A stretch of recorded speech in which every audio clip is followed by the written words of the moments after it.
Stranger Things didn't just end the show. It was an end of an era, just like I said before in a different video. The series took us back metaphorically to the beginning with the board game and the basement, and they emotionally stuck the landing, in my opinion. But now that we've got through all the emotions and the tears and the hugs and whatnot, my brain is honestly questioning why the Duffers left a lot of these questions still unanswered. We're going to do a little deep dive into some of the massive questions that they left unanswered in season 5 and through the entire show, but everything should have been answered in season 5 for, so season 5. We're going to break down that ambiguous fate of 11. Is she here? Is she not? We're going to talk about that government cover-up again that got swept right up under the rug.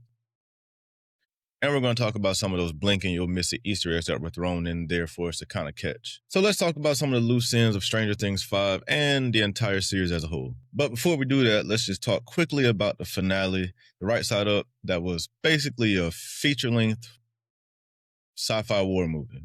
It gave us that emotional closure that we were all probably looking for our main characters.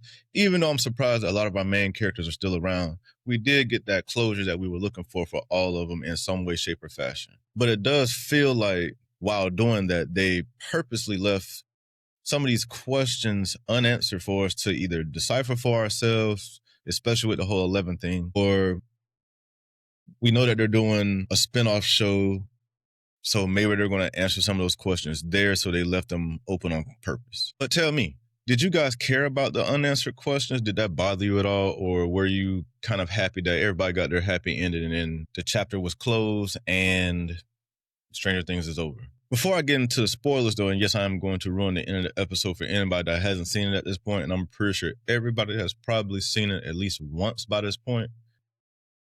If you want more breakdowns like this and sci-fi horror breakdowns and just anything fun, if you want more breakdowns like this sci-fi horror and all things weird and everything in between, hit that subscribe button and don't forget to hit the like button as well and keep coming back for more. Okay, and now that that's out of the way, from here on out, spoiler warning ahead, so spoilers are in effect for the rest of this episode. So let's just start with the biggest question, the unanswered question of 11.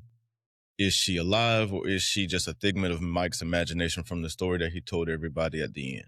You know, in the finale, they gave us this epilogue from Mike where he was telling the story of Elle and how she could still be around because the white dome things that were shooting down at her were keeping her from using her powers, and that number 8, Callie, was still alive, but she cast an illusion of Elle, and Elle ran off, and basically she got away.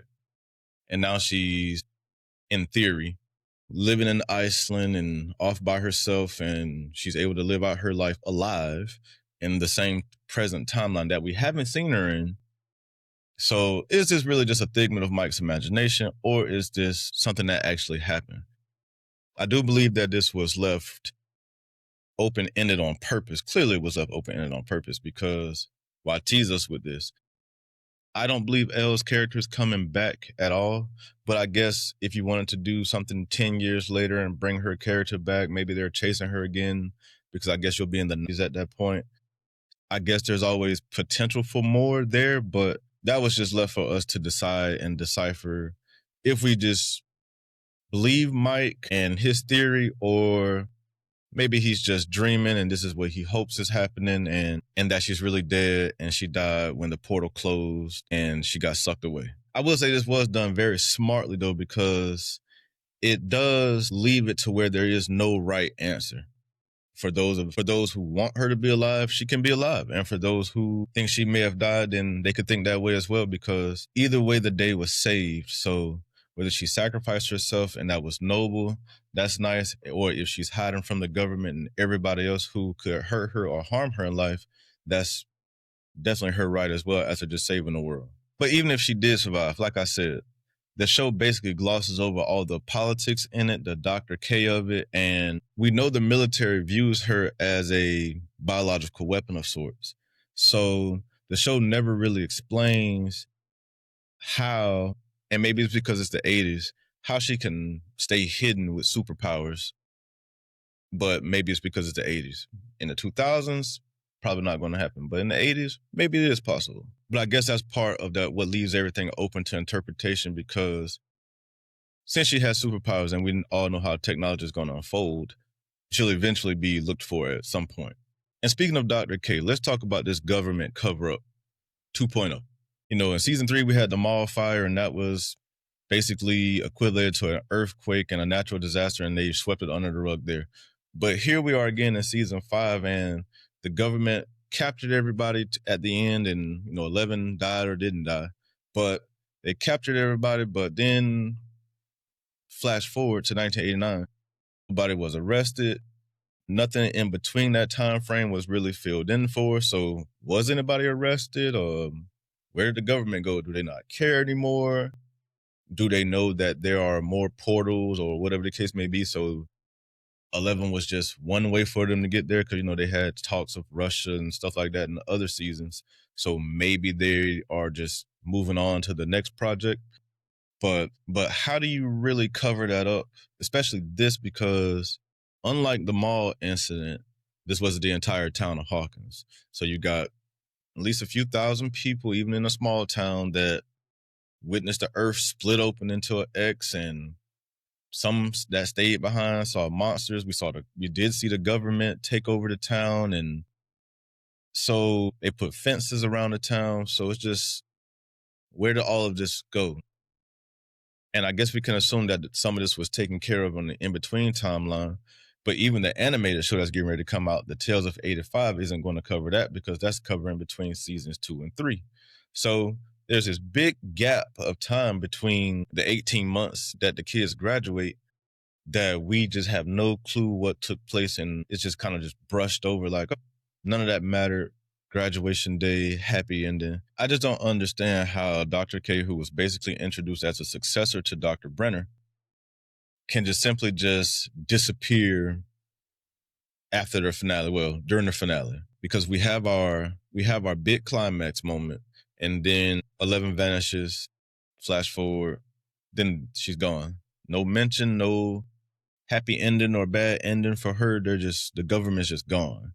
Everybody's going back to normal at this point. They're rebuilding Hawkins, and it's like, even in Dustin's speech, it almost felt like at times he was trying to say something, because he kept referencing what they had been through, but he never crossed the line and said, oh, we've seen monsters. So are they silenced? Like, what happened in that gap? Because I guess that could be the answer to all of our questions that we'll probably never know now, unless they visit it in a comic book series or something like that. And just to top it off with the whole military conspiracy cover-up thing, Nancy, Hopper, and many others killed American soldiers and blew up government equipment and trespassed and did all these things, but they're free to just walk away and live their lives however they want to. I don't think in any decade that would be okay. So, big government cover-up. That's never going to be explained, because it's a government cover-up.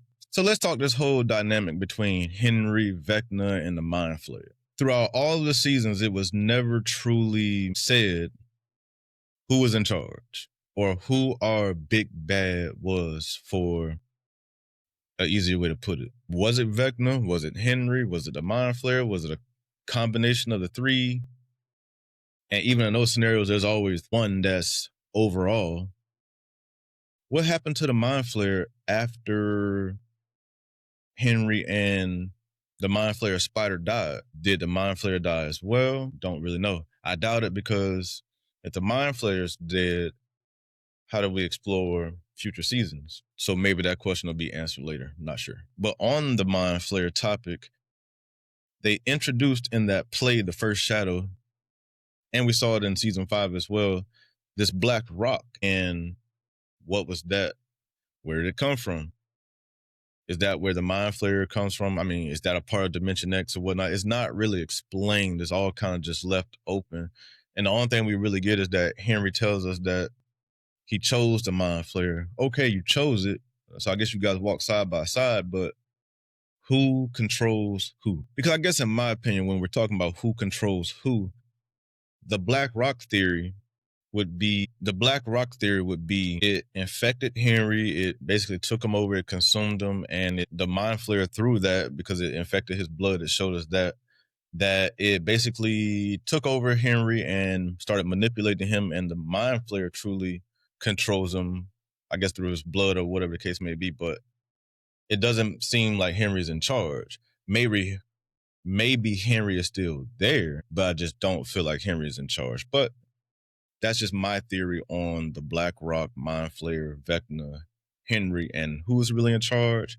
If I had to choose, I would say it was the Mind Flayer that was our big bad and who is overall in charge. And I wouldn't be surprised to see the Mind Flayer to keep coming back up in different areas. It may have a different name because as we change decades or whatever the case may be, a different group may call it a different thing, but it still may just be the Mind Flayer in the end. It just may just be the Mind Flayer. And on that topic as well, we also, let's bring up the upside down version of Hawkins still being stuck in 1983. Why? We got some of our answers. I would say better than half of our answers about the upside down. But I think they promised to answer that question, and maybe I missed it. So if you know, please tell me down in the comments. But I just don't remember them explaining why was Hawkins stuck in November 6, 1983. Like, why did it never update to 84, 85, or 86, or just travel through time with them? That just never really made sense to me. The only thing that we kind of know was that, as far as why it was frozen, was that it was frozen on the day that Will went missing. So is that why? And if so, why? And that would be another question I have. Why? I guess we kind of understand now why Will, but was the why Will really answered? But going back to the upside down, is that why it was frozen? Because of Will, and now that it's gone, now what? Like, even as the gate started to open up, the cracks and the rifts and stuff like that, you would think maybe something would seep through and maybe the town would start updating to the current date.